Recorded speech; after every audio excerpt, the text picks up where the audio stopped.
Every old house has a soul, a spirit born from the lives of those who walked its walls, the events it witnessed, and the stories etched into its walls.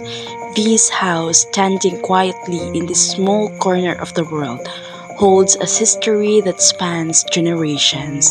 This house was built in 1920s, originally owned by Asas family and is currently owned by Alba family.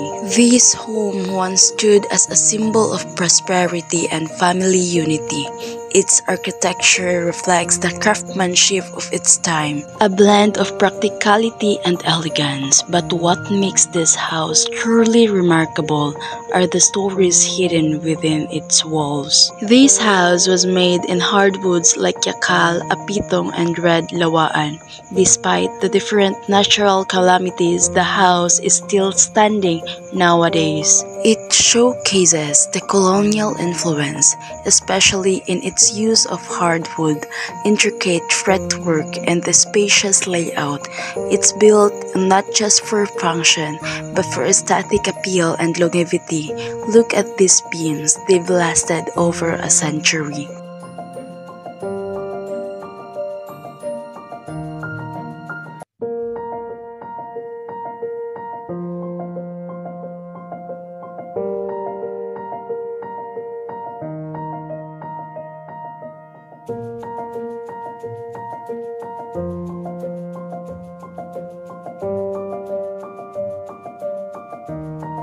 Ano po talagang may-ari dito?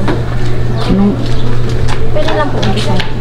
Nung umpisan, kuan, nisurian, 1920, tag-igaan ang si Francisco Asis. Niya, siyempre tinulan na silang, muli silang buho. Akong auntie, Mrs. Alba, ang nakakuha ani. Ikasekan na. Pero, ika-third na, ako na po. Anong story? Basta ka ni 1920 na pindas na balayo. Di pa na, 100 years na no? Okay. Maugid. So, ano po yung pinaka-memorable na nangyari dito? Kunyari, bagyo po. Bagyo, yung Pablo yun nga, halos, ibutwawang po na umusa. Basta daghan ko nag-anigod diri nag-paninoon, nagbakwitay mo sila, kaperte ka kusugod. Matibay po talaga. Wala raman po. Naigamay lang, pero di maka-arte ang Pablo. Tapos, matibay po talaga. Oo, kaya siyempre ang material, kuwan nila, yakal. Nara, ang bongbong yan. Nara yan. Dito, kita ka, o kapila na nagbaha dali, nangalaon pa. Pero, matagal na po. 1920, tapos ano na po ngayon, 2024. Hindi, 100 years ka. Basta ka na ang historiani. Tapos, pang ilan gani po kayong nagmay-ari po ito? Tulo. Tulo po. Ka-third na ko. Tapos, kung, ano po, may Na. darating yung time na ano, sino bata na nasa. Ang aking anak na langan mo. Ora.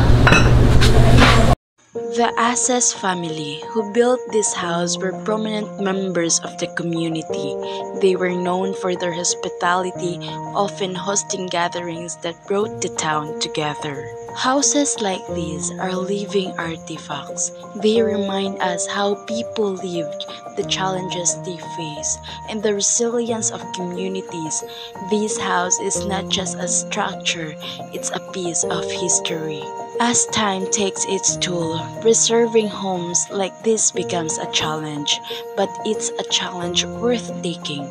Restoration is not just about fixing walls and ceilings, it's about safeguarding stories and keeping history alive.